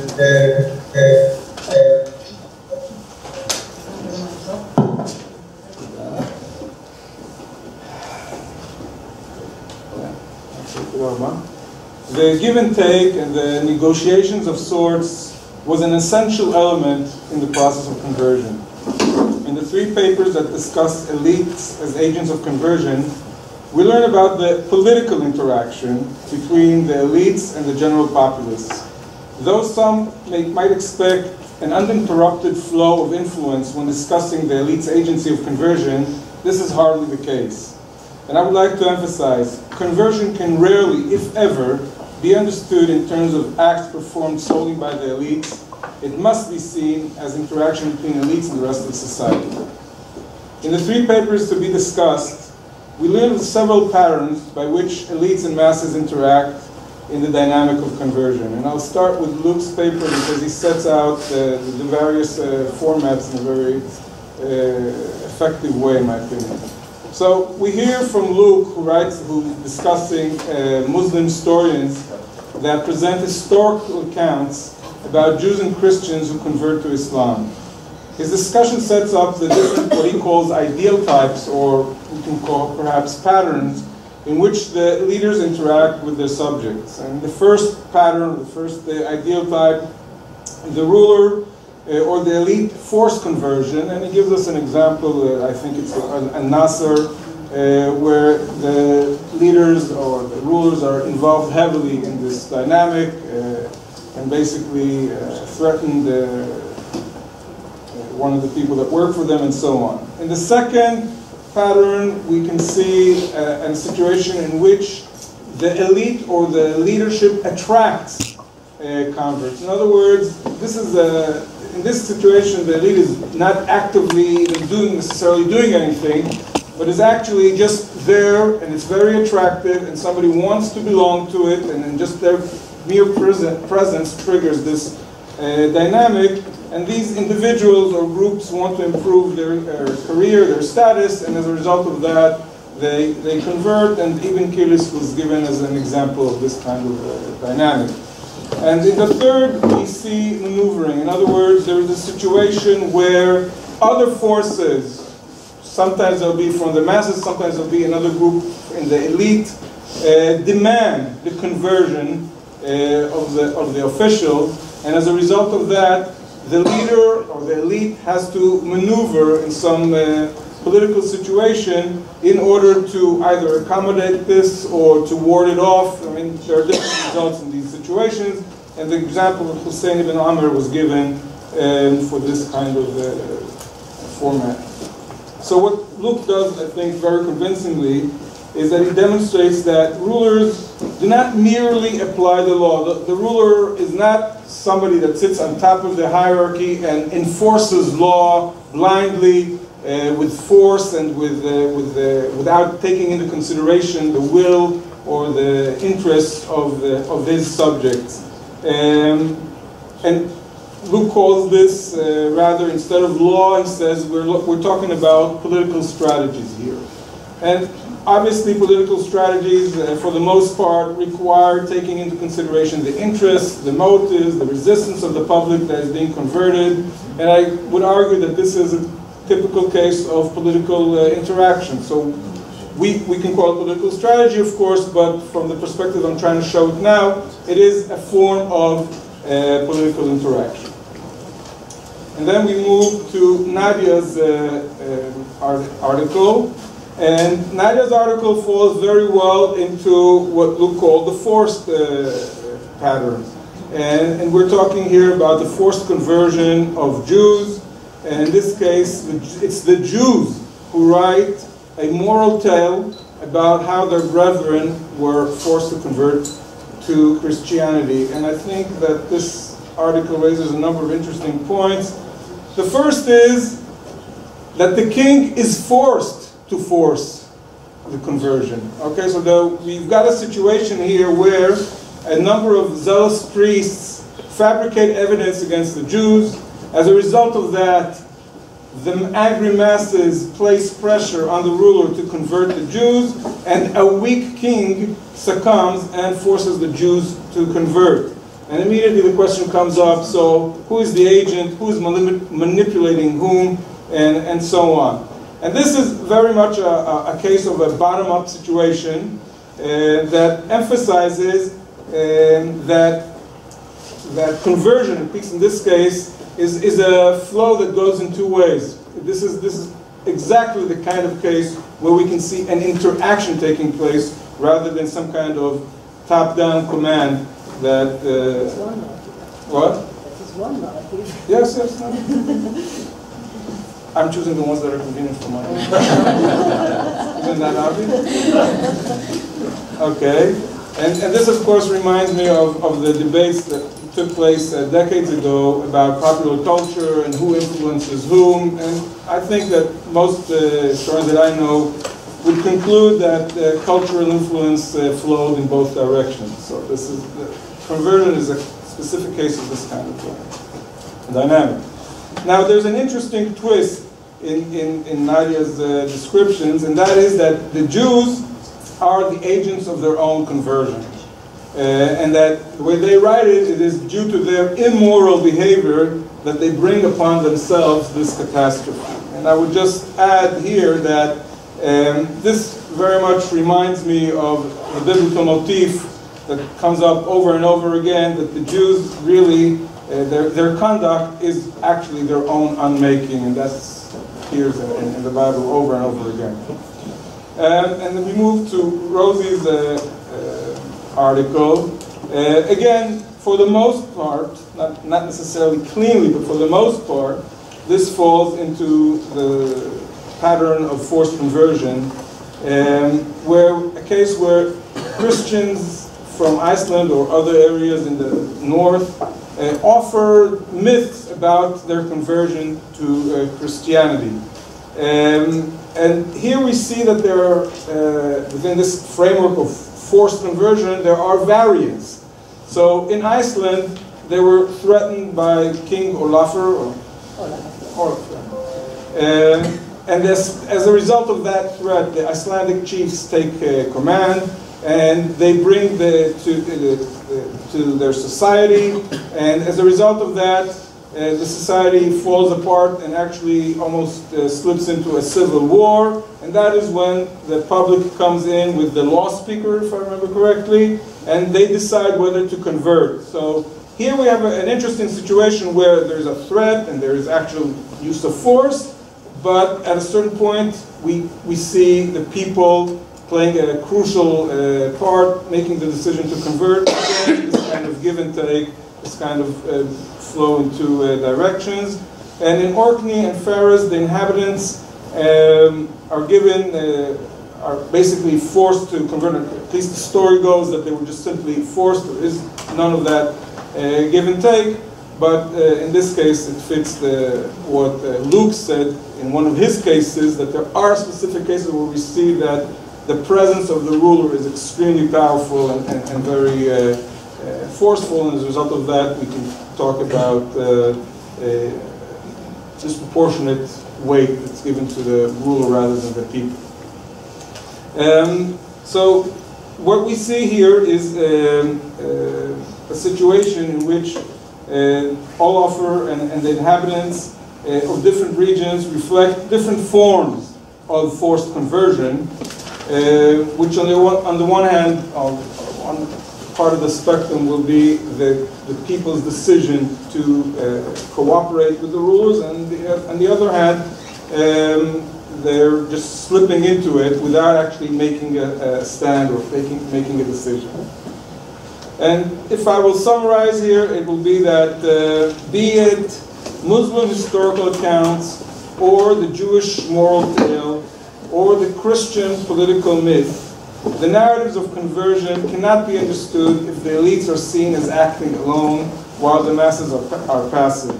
From these three articles, we learned that elite agents of conversion interact intensely with the rest of society. Thank you.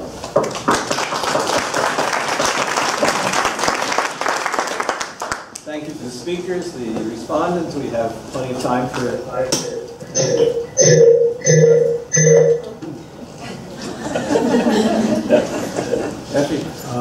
Thank you. First of all, thank you all for a stimulating panel and intriguing tales of conversion and narratives of conversion. I have two brief comments. One is slightly more general, so I'll start with that. I think that what we heard from Rosie is also methodologically interesting and inspiring, because I think this has not come up enough, neither in this program nor in our discussions, but it has come up in the past, the role of archaeology and the importance of archaeological evidence and how it can influence our understanding and our better understanding of the processes of conversion through the continuum of this, the existence of this center. We've heard quite a few times people discussing the importance of archaeology with its problematics, with the problems that come part and parcel with the use of archaeology. But I think it can be, I'm reminded, for instance, of Yaniv's presentation last year, Gidon Avni's discussion about the role of archaeological finds in the land of Israel, about the process of conversion and how indeed it can, it fits a very similar model to the model that you were suggesting, that the process of conversion, when we conflate the evidence with the archaeological findings, gives us a slightly more broad picture, or a more lengthy continuum than actually an act of conversion happening at a certain given moment, as you suggested. So not only that, I think that you also threw in, just by passing, the element of genetics and genetic science in this, and of course within the context of North Atlantic, it's imperative and extremely important. One of the first places where this use of genetic science as a marker of to what extent we can talk about conversion of societies, migration, connection between, or the juxtaposition between migration and conversion is highly interesting, and I think this can also influence our discussions here and kind of give us a teaser towards the future, because both these disciplines should be taken into account, should be taken into our discussion. A more a different kind of point for Nadia's talk. This text from Ben-Gurion, we've studied it. I mean, we encountered it millions and zillions of times. It's only recently with Jeremy Cohen's new edition of Ben-Gurion.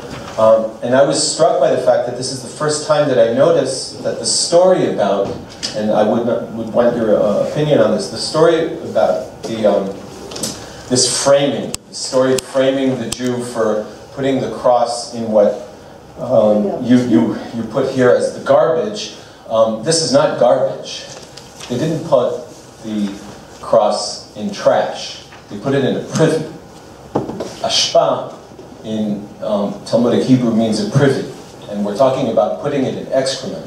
Now that is in and of itself something that puts the entire discussion, frames the entire discussion in a different spot, because as you know, the Talmudic story about the fate of Jesus is that he is being judged in Gehenna in boiling excrement. So this may also put the discussion of this story in a different framework, maybe even, and I'm going very far and wide here, maybe that this priest himself was a convert knowledgeable of this tradition. I don't know. It's a Christian topos. Yeah, it is a Christian topos, but it also corroborates with an existing Jewish myth, recently discussed by Jan Fulstenberg in an article, which is in my mind very convincing. So that's it.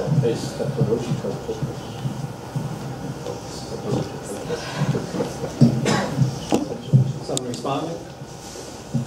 Someone answering? No, then no. Well, I just got corrected about the ashpa, but only want to make one remark here. Wait, we need the microphone.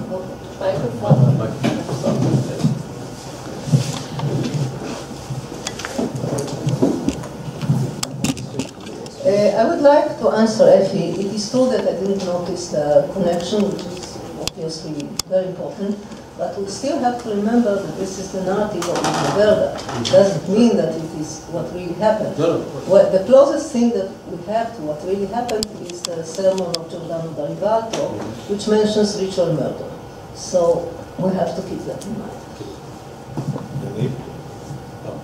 I was just going to say, obviously, I would agree that an interdisciplinary approach is a helpful one here. I didn't really have time to go into as much of the material culture as I'd like, because actually, if you go into it in more detail, I mean, the evidence really for a sort of more gradual bottom-up conversion in Orkney and the Faroe Islands is really quite convincing, and it seems far more plausible, really, than this notion that Olaf Tryggvason should just arrive in Orkney one day and convert everybody through sword and fire.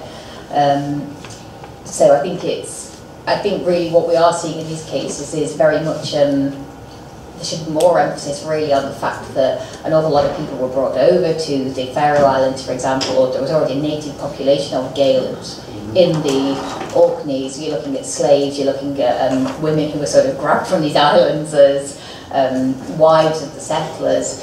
And these were people who were already Christian, but there are also people who are then raising the next generation, and this whole latent Christianity that must have been underlying. So really there's probably a far more significant Christian population in these islands from the get-go than you would find in the sagas. Thanks. Thank you all for The microphone.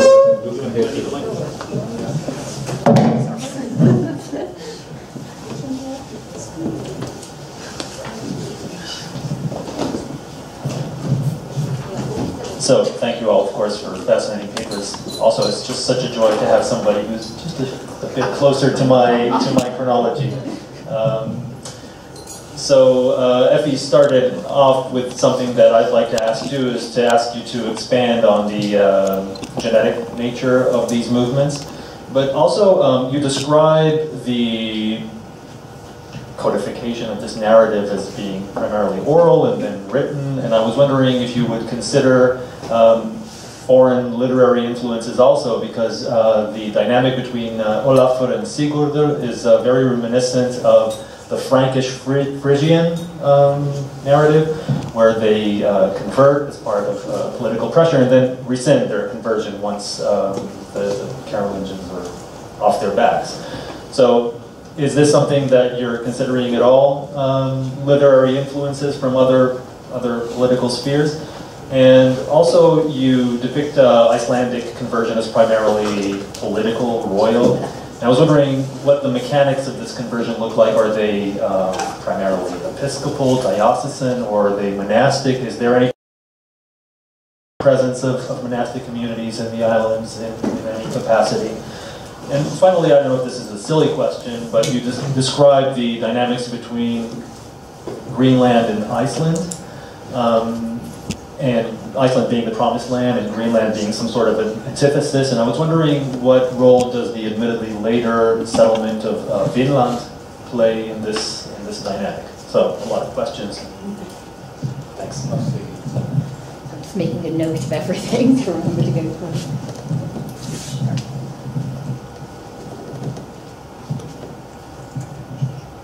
Well, thanks very much for some very interesting questions there. I mean, with regards to the DNA, the only place where we can really look at that are really Iceland and the Faroe Islands, and it's very effective there because these have for a long time been very isolated communities that have really stayed stable in terms of their population pattern. But what is interesting is what they've done in both cases is, because there's, I mean, I'm by no means a geneticist, but what they can do is trace sort of the matrilineal DNA, so which is like a stable marker that goes down to the female line. And when they're looking at it, I mean, what's extraordinary is that, particularly amongst the women, they estimate that in Iceland, 62.5% of the original female settlers must have come from the British Isles. And in the Faroes, that goes up to 83%. So if you're thinking that in the Faroes, 83% of the women there were from a Christian background, as I say, you can understand why I'm arguing there's probably quite a strong latent Christian community already in the islands. With regards to what you were talking about in terms of the Franks and so on, I think that's definitely an element. One of the earliest sagas that we have written about Olafur Tryggvason, the author of that saga almost certainly knew the history of Charlemagne, for example. He was very familiar with the Historia Caroli Magni. I don't think it was any surprise that the first sagas about Olafur Tryggvason were written fairly soon after Charlemagne was canonised in 1165. And it's quite explicit in the sagas that he's made into the sort of type of Charlemagne. In fact, there's even been some discussion as to whether or not the Icelanders were umming and ahhing about having Olafur as their royal saint, as it were, at one point. Although I think it's interesting and it says a lot about Iceland that they didn't have their own royal saint. In the end, they went for their own native saints who were bishops, which is interesting. With regards to the scope of the conversion, the actual conversion in the Icelandic sources is depicted as very pragmatic. What they did, it was accepted that they would be Christian, but there was a long period of crossover. It was agreed that people could continue to sacrifice in private, that they could continue to eat horse meat, which is very closely connected to pagan practice, and that they could continue to expose infants if required, which is a little bleak. But these were obviously, you know, elements of a non-Christian society, and that carried on for some time, and even into sort of the 11th and 12th century, you're still finding things in law codes about asking people not to put their faith in stones or waterfalls where they thought spirits were present. So it's, I think it was, in many ways, it is depicted as a conversion of pragmatism. In fact, there's a lovely description in one of the sagas that after the conversion, the chieftains insisted on going to one of the hot springs to be converted, to be baptised, because they were not going to get baptised there and then in cold water. You know, they made sure that they went home via a hot spring, which I think is a rather nice detail. With regards to Vinland, I think it's interesting in I mean, there was never really a strong presence in Vinland, so it's sort of very difficult to look at in terms of conversion.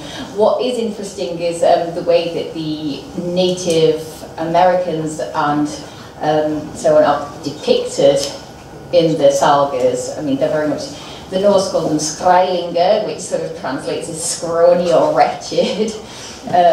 But you do find some interesting things. I mean, it's sort of very much the Norse considered themselves, by the time they were looking into Vinland, they were sort of setting themselves up as being the Christians which is interesting in itself. They were the Christians and they were approaching these pagans, so that's another interesting parallel.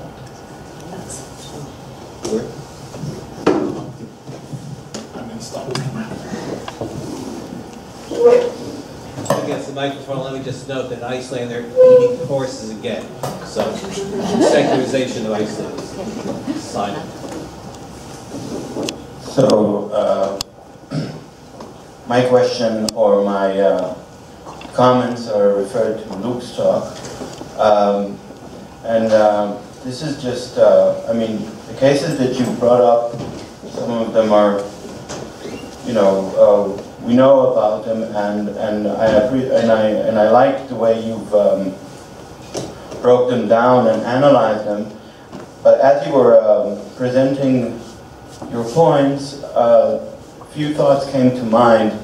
One of them is that this is not really about elite patronage or elite power issues, but rather elite power issues are serving here more as a framework, for a plot that has really not a lot to do with the leaders or the elites themselves, but the converts. And there's a lot about the converts, really. So Ibn Kilis, his case is, I think, for me at least, the best example, because if we survey quite a few depictions of the events concerning him in early and later historiographic accounts, we can see, as you mentioned yourself, different emphasis on the issue of his conversion, where in some cases there is indeed the dialogue that took place with Kafur, and in other moments there is this reference to his maintenance of connections with his Jewish former coreligionists and his fleeing to their haven in North Africa at certain moments. And in other cases we hear about the suspicions brought against him about the sincerity of his conversion. And all this, these issues come within a frame of elite patronage, but in fact the issue is about Ibn Kilis, his connection with his former collegionist, his sincerity, and so forth and so on. And so my impression at least, given the fact that these accounts that seem to diverge often so radically, is that we're really discussing the issue of conversion in its so many-fold directions and features in the Islamic context. And if anything, I think it highlights the constant tension between social conventions that are taking place in this time and area, in terms of personal commitments between leaders and other subordinate individuals and clerks and others on the one hand, and these formal categories that are created by the intellectuals that often overlap in their intellectual capacities, being both legalists and historians at the same time, and are placing the convert as their object of ideological goals.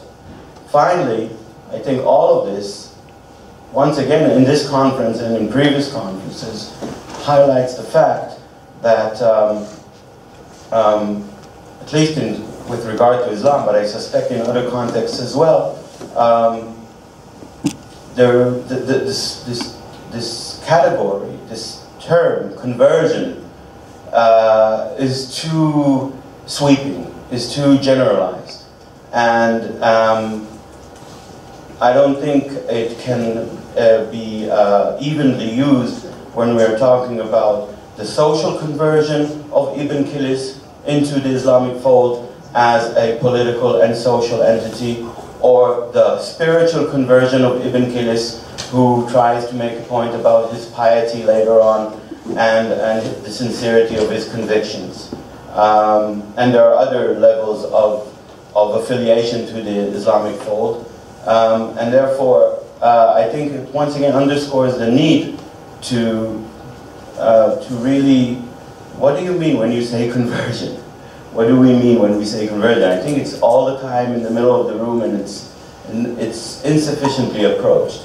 So these are just ideas that came about as you were presenting these figures, and perhaps you have something to say about it, I don't know. Thanks, Uri. Can everyone hear me? Is that much feedback? Yeah. Okay. I'm actually going to mute Rai here for a second because I'm hearing a lot of myself. A little bit distracting. Thanks for these remarks. They're very helpful. I'll be brief in response because I know that there will be questions and ideas. There's a lot to talk about here. with regard to the importance of elite patronage, in all three of these examples that I presented, I suppose there are different ways of looking at it. I think it depends on what we want to do with these sources and what kinds of questions we want to ask of them. So I agree that to take you focused on the Ibn Kilis case, so to take that one and put it at the center, one can of course read the debates about his status as being more about what it means to convert, what ties one maintains with one's co-religionists, former co-religionists, what the doctrinal entailments are, and so forth. But I suppose I would maintain that in the events depicted and in the accounts of them as well, there's the question of patronage, and especially competition for patronage among these learned elites of different confessional affiliations still retains a great deal of importance, both in the case, actually in the first two cases and to a lesser extent in the third that I talked about, there is some sort of Muslim nemesis who, before or after the conversion of the official in question, still kind of hounds them in an attempt to displace them and get their job. And of course, the question of religious affiliation and conversion is heavily inflected by competition for posts, for stipends, and so forth. So I agree with you, but I think it depends to a great extent on the kinds of questions that we ask as historians. Second, I'll just say very briefly, I agree that the term conversion is far too broad. In the cases that I looked at, there really is no single term in the Arabic that effectively expresses it. I mean, famously, of course, you can say al-Islam to become a Muslim, but that designates the whole deen as well. And in modern Arabic, you could say tahawul, tahawul min deen al-akhar, to convert from one religion to another.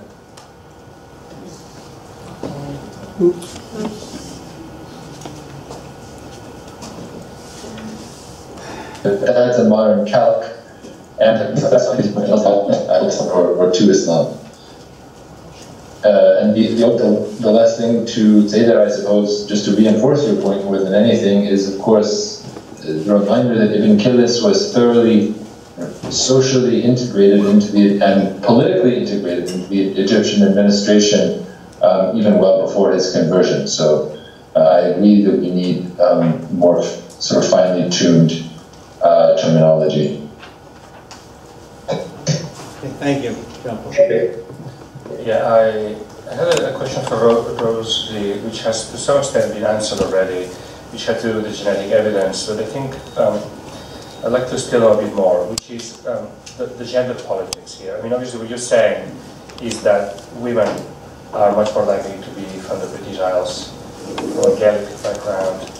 The men are Scandinavian, but surely women are there from as kind of slaves, captives in the background. I mean, has there been, I mean, this is not a natural process that you get men from one ethnic background and women from the other.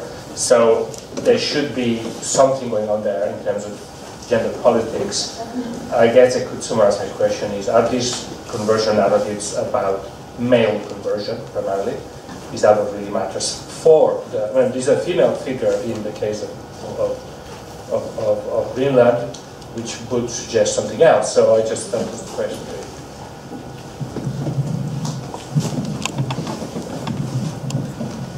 Thanks. I mean, yeah, I think it's certainly the case that these were sort of colonies. It was primarily the men who were going over, raiding initially and then settling. So it was very much that it was, I think it's very much the case even in modern day migration. It tends to be the young, healthy males who go off first and the women who get left behind. So I think it was very much the case that it was men coming in, founding these initial settlements, and then they were marrying locals, and they were sort of recruiting slaves as well. And in fact, it's a running joke. If you go to Iceland, they tell you that the reason why all the Icelandic women are so beautiful and British women are so ugly is because they stole all the beautiful women and took them to Iceland, which, you know, is lovely when you have a British passport.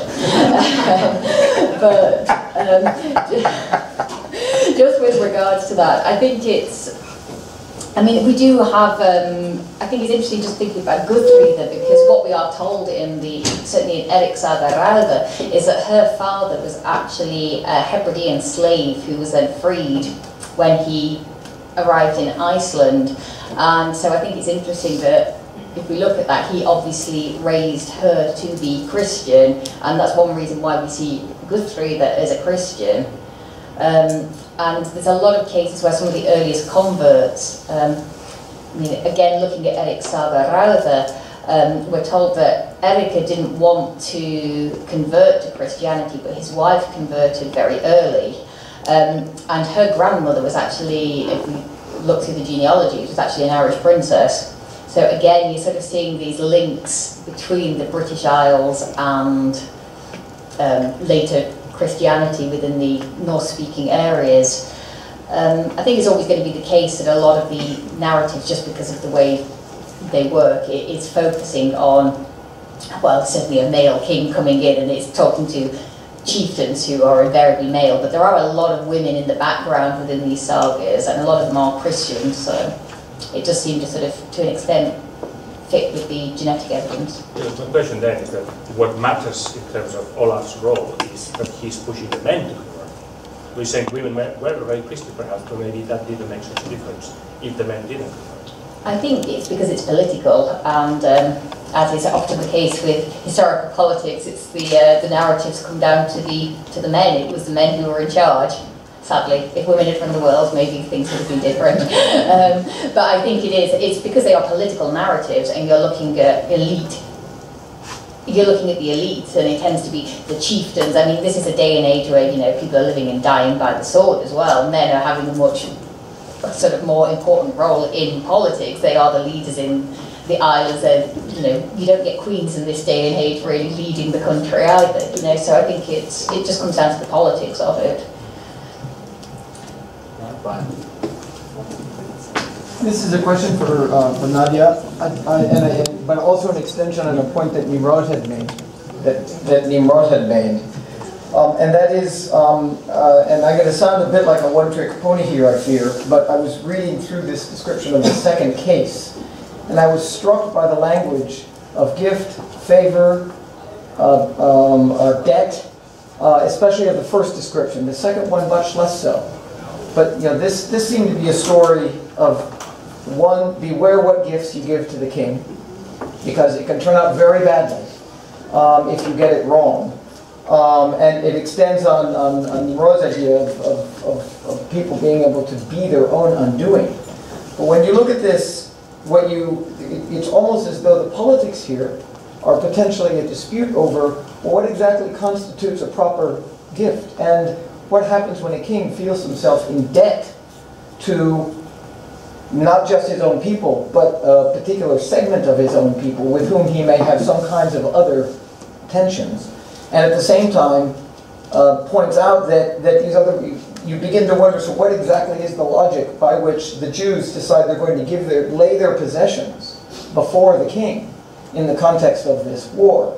What is it that they think they're going to accomplish in doing so? And then on the next page, you get the sense that, well, perhaps they think that the king will be indebted to them forever. And then the king realizes he can't be in debt to them forever, and so he's got to think up now a gift that he can give back to them. And then it becomes actually quite complicated, because the highest gift that he can give is to make them into that which they are not. And so this all, it strikes me as there's a way of reading this and joining the 2 points, your point and the point that Nimrod was made about politics, with this notion of gift and reciprocity. I just don't know whether it has been thought about in quite this way. No. Sorry. Well, you raised a very interesting point, But again, we have to remember these are narratives. They do not reflect the historical reality that we are talking about. Historical reality is that at the end of the 13th century, there was a great conversion in southern Italy. And it is clear that the king was involved somehow. Probably some religious figure was involved also, and the Jews converted, of course. Now, Ushke's tale is a moral tale, okay? And he says what the Jews did wrong in this situation in order to be punished or to end up like this, converted against their will, and they try to somehow get out of this, but even the condition they imposed just worked out against them. Now, the question of the gift and indebtedness of the king is very interesting. I don't think anyone ever discussed this in this specific context, which is a very interesting point. But again, I think it relates to some concepts of the 16th century about gift giving and receiving and so on, which I really didn't go into it. As I said, it is part of the narrative, of course. It is not the reality. We do not know that the king actually did all these things, okay? So it's the way of presenting the story, of presenting the narrative, and ending by using the usual biblical topos, which is the Jews have sinned and therefore they are punished by God for their sins, for their pride, and so on. So that is the moral of the tale, as is in fact the second version, which is also a kind of punishment for presumptuousness and so on. The gift idea is interesting anyway. I'm certainly going to consider it. Thank you. We're about out of time. How about just Guido and Chaim make short comments or questions, and then we'll break for the break. So my question is also for Rosie. Thank you for that talk. And it's about violence. I'm kind of out of my water here, but I remember reading the Njál saga, which also has a description of the conversion of Iceland. And the decision of the Althing appears there. But there is violence, and the violence is not from above, but it's the missionary himself, the two missionaries, as I recall. They're traipsing along the land, and they actually kill some people throughout the conversion process. And I was wondering about how it seemed to me, I don't know, this is just an idea, that the violence there is an expression of the vigor of the missionary and his kind of his masculinity, and in the context of the whole saga, which is pretty violent throughout. And I'm wondering if that can also connect to the same Icelandic identity that you were talking about, this idea of independence and masculinity, and this kind of frontier land where the seems the agent there of conversion, who is violent throughout, seems to represent something that is actually quite, it's praised. I mean, the violence there seems to be appreciated, so I'm wondering what you think about that. We'll just give to Chaim Arantz, and then we'll finish quickly.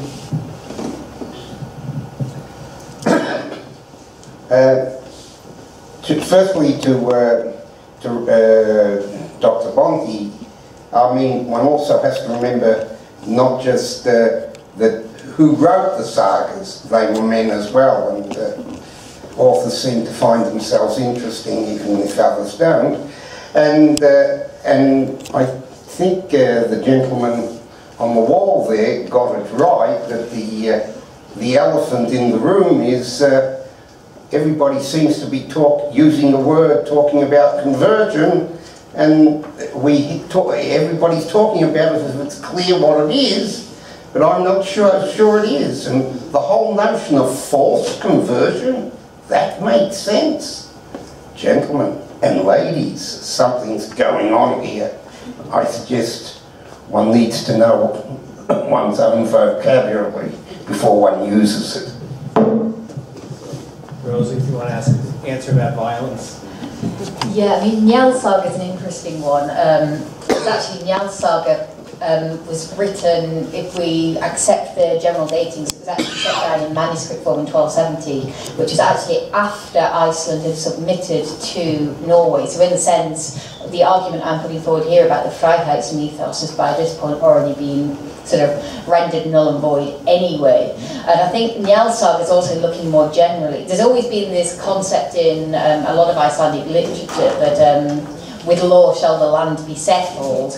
And in fact, one of the things you find in both Njalssaga and the other stories, including Ari's Lendingabok, is this idea that I won't try out my old Norse on you, it'll only embarrass me, but there's this idea that if we sunder the law, then we sunder the peace, which is why they accept the conversion. I think it's very true that the missionaries in Njalssaga, I mean, there was violence associated with them.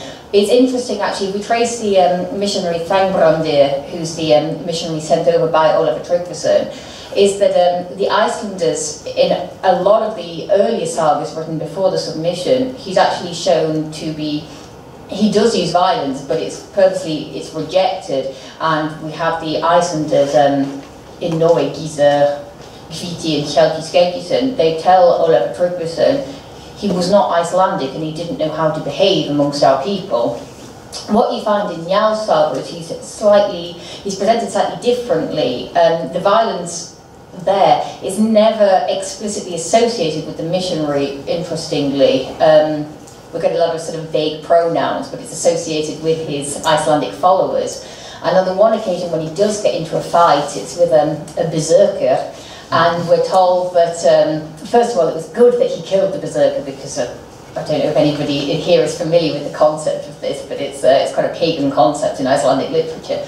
But also we're told he didn't carry a sword, he carried a crucifix in its place, and he still managed to kill somebody with a crucifix, so, you know. But it's this idea that, so I think there's a couple of things at work here. Firstly, that by the 1270s, when Njalssaga was set down, there was no need for this Freiheitsmythos, and so violence was looked at differently. And secondly, that it's he's more looked at in a way of it's, how do I put it? It's his violence is there, but it's sort of is in a Christian sense. He's not the aggressor, is how it appears. So. Okay, thank you very much. I want to thank the speakers. I want to thank Luke. Often